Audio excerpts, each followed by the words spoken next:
Hi,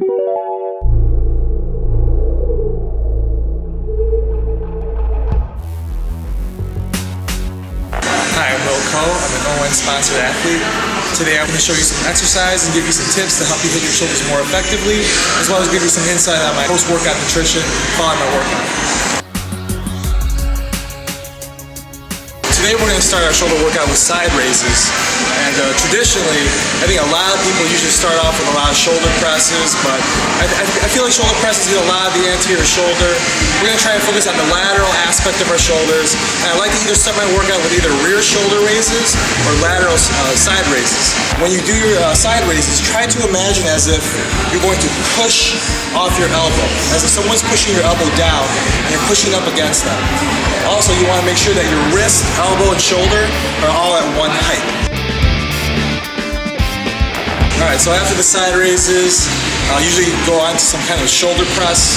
It could be a Smith machine, barbell, dumbbell. Today we're going to do dumbbell shoulder presses. Nothing too crazy with this, but just slow, steady technique.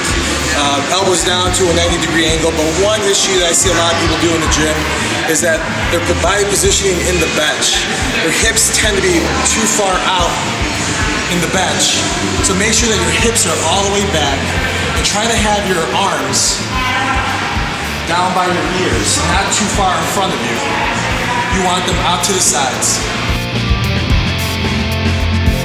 Alright, so next up we're going to do some Barbell Upright Rows. I like to try and include some kind of upright row that's going to bring in that deltoid trap tie-in.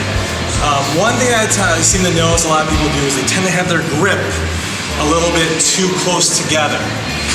Sometimes when your grip is a little too close together, you tend to use your upper trapezius and your biceps a lot more than usual. So today we're going to do our upright row with somewhat of a wider grip. And another thing to keep in mind, same thing with the dumbbell side raises, is that you want to lead with your elbows. So almost as if you're pushing something up against your elbows, you're going to lead in that direction. You'll still get some middle and upper trapezius recruitment, but we're going to focus on these deltoids. Alright, we're going to wrap things up with some rear shoulder raises. Now sometimes I like to do the rear shoulder raises first, because that tends to be something that a lot of people lack, is strength in their posterior shoulder. But today we're going to finish up with it. We're not going to go too heavy. Our shoulders are pretty spent from the workout. And we're going to focus on clean technique. And that's the only way you're going to properly isolate this rear shoulder. One thing that you need to keep in mind, when you're doing the bent over rear raises, you need to make sure that your back is flat while performing the exercise. Your back is engaged, your weight's on your legs, okay? And also, you don't want your lats to be recruited. So you don't want to bring the weight this way. You want to bring the weight straight out. That way you'll properly isolate that rear shoulder. So you go straight out to the sides, kind of lighten it up a little bit, focus on your technique, isolate that body part. Alright, so we finished up our shoulder workout. Today we had 4 exercises. I like to try to keep it anywhere between 14 sets, 16 sets. Try to keep my rep range in between around 10 to 12. Warm up usually every set with about 15 reps. First 2 exercises, I like to do 4 or 5 sets each. Second 2 exercises, about 3 sets each.